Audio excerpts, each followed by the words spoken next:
There are other places astronomy can exist. There's no place else for us. We have nothing against the science or against a telescope. You know, it could be anything that they're building on top of the mountain. Our religion is very environmentally connected. You need to know your environment really well. Those are our akua, or our gods. Our gods are living, touching elemental forms that are the land, that are the mist, the rains. Kahopoa kani, waihua kani, kapiku kapu o waiau. Then you have the lili noise, you know, the le'ohus and all the mist forms, and the kilihunes, the kilinahis, that really are prevalent and embrace this land. Just because we don't have a large cathedral up there or an actual building that says that this place is sacred doesn't mean that it's less sacred. We need to leave things just be. I can't see anybody building anything on Mount Fuji, so why is it happening constantly on our islands? The TMT was just the straw that broke the camel's back. Every single telescope that came up, they told us that was the last one. There's 13 up there now. They never kept one promise.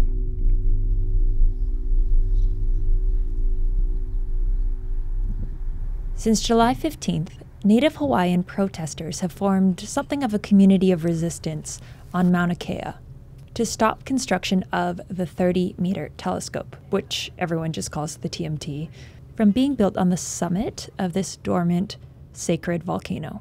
We knew that construction trucks were coming, and that's when we went from 30 to possibly 3,000 in a parking lot, in a lava field, the only access up to Mauna Kea that the equipment can take. So we've been here for 17 days now.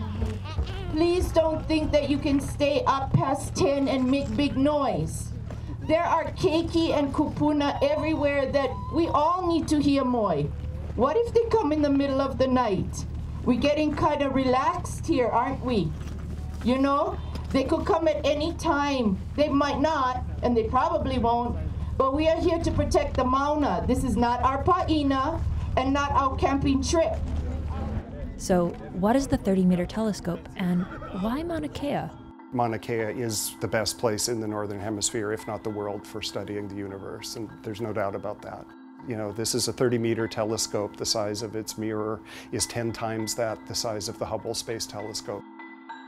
It is, you know, designed to look for the conditions of life around over 2,000 planets around stars like our sun in the vicinity. So answering a fundamental question of where did we come from? Are we alone?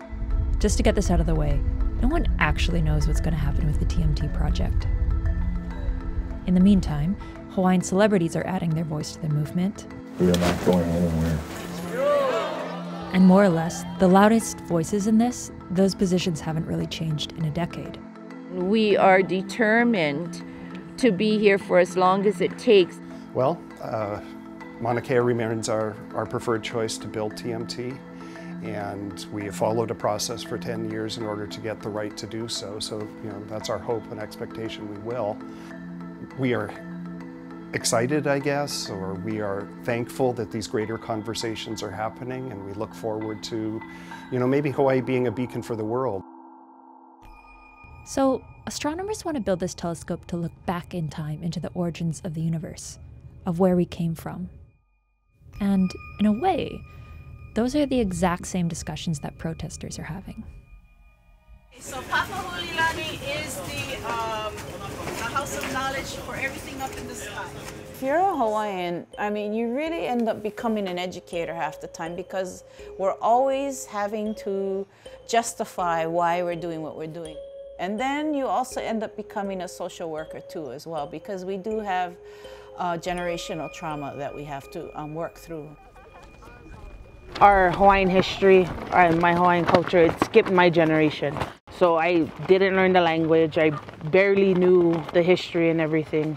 So coming up here and seeing our mourning protocols and having my kids be a part of that and protecting, you know, our temple, it's overwhelming, but something that I really, really believe that my kids need to be a part of because it's for them, the next generation, yeah. Mauna Kea is not just about the 30-meter telescope. It's about a unification of a people over the most sacred. It's hard to estimate, but academic consensus is that there was about 400,000 Native Hawaiians at the time that James Cook arrived in 1778. Within several decades, the majority of those people were wiped out through disease, and many elements of Hawaiian society were also lost.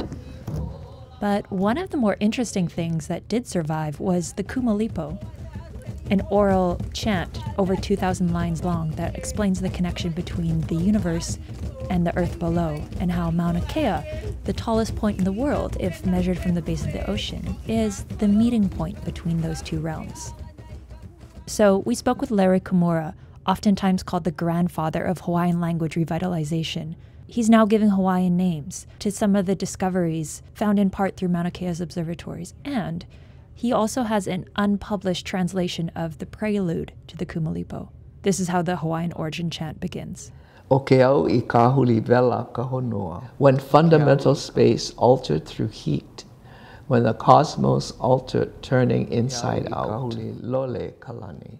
The first line in Larry's translation is a fundamental space altered by heat.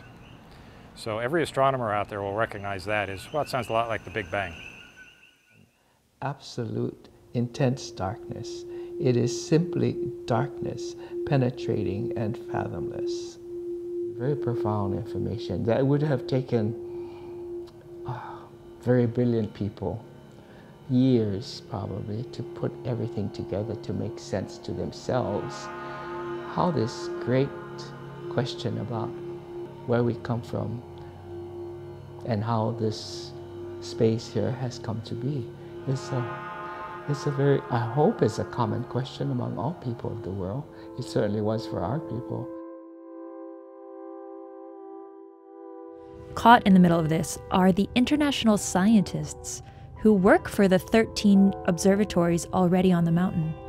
These telescopes remain the most productive set of astronomical telescopes any place in the world, and at the moment they're really not able to work.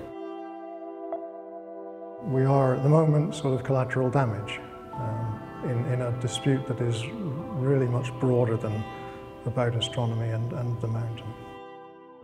To do our jobs requires sending something like 50 to 75 people up on a daily basis. So to get through that initial crowd requires observatories to communicate an urgent, critical need, the number of cars and people that would go up. We pass that message through law enforcement, which gets passed to protesters. What we do here ends up in our school kids' textbooks, and that's why a lot of us are here. Me and Alyssa, we are local people. We were born and raised in Hawaii, and we work for the observatories, and so, you know, we have to contend with being part of the astronomy community, but also being part of our local community, and so it's not fun. Yeah. This isn't a culture versus science issue. Not at all. This isn't Hawaiians versus a telescope. It is addressing all these issues that we have had here in our community for the past, I mean, decades and decades and decades, yeah. like a very, So very long time. It's my personal opinion that a lot of it is kind of misdirected. I wish it wasn't so much stress in the astronomy community, because I do feel like we're doing good work, and I do feel that we're being responsible stewards of Mauna Kea. Even if we agree on a lot of the same things, that, you know, more things need to be done for Native Hawaiians, the conclusion that we come to about TMT is completely different.